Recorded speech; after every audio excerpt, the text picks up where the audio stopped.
akan memelihara Kamtipmas. Kedua, menegakkan hukum. Ketiga, memberikan pelindungan, pengayoman, dan pelayanan masyarakat. Tiga tugas pokok itu tidak mengandung batas, apakah di daerah sendiri atau di daerah lain. Yang penting adalah itu adalah panggilan negara. Di dalam satu postia sebagai pedoman kerja Polri itu disebutkan bahasanya begini: sebagai insan Bayangkara, kehormatan saya adalah berkorban demi masyarakat bangsa negara. Itu bunyinya. Jadi di mana saja, mau kita di daerah kita sendiri, mau di tempat lain. Saya kan pernah juga dinas di daerah Nusa Tenggara Barat yang jauh di timur, sekarang pindah ke sini. Lewat di Sumsel nih? Kenapa? Lewat pernah di jabat di Sumsel? Pernah? Saya belum pernah kalau di Sumatera Selatan, tetapi saya pernah di Lampung. Tindak pidana korupsi itu merupakan tanggung jawab kita bersama. Aparat penegak hukum yang berwenang menangani tindak pidana korupsi itu Polri, Kejaksaan, dan KPK.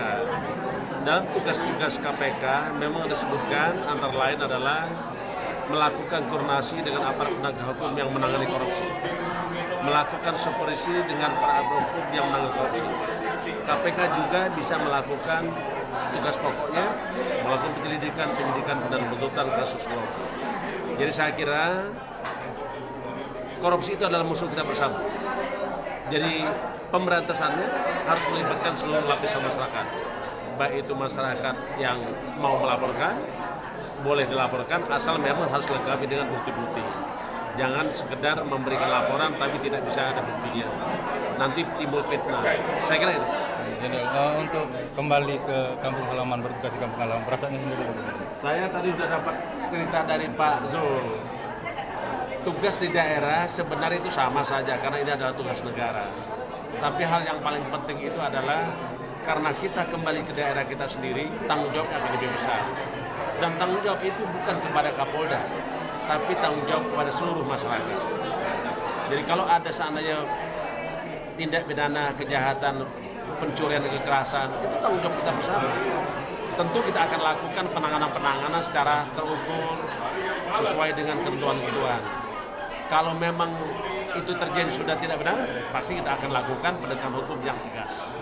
Jenderal, Pengungkapan suatu tindak pidana itu sangat diawali oleh tempat kejadian perkara.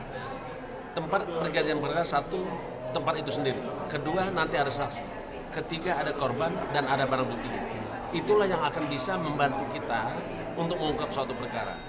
Karena dalam prinsipnya pengungkapan perkara itu harus didasarkan dengan penyidikan. Serangkaian tindakan dilakukan oleh penyidik dan mereka mengumpulkan keterangan-keterangan saksi dan barang bukti sehingga kita sudah mengungkap. Jadi pengungkapan perkara itu tidak hanya tergantung kepada orang per orang, tapi sangat tergantung adanya barang bukti, adanya saksi, adanya korban dan tempat kejadian perkara itu sendiri.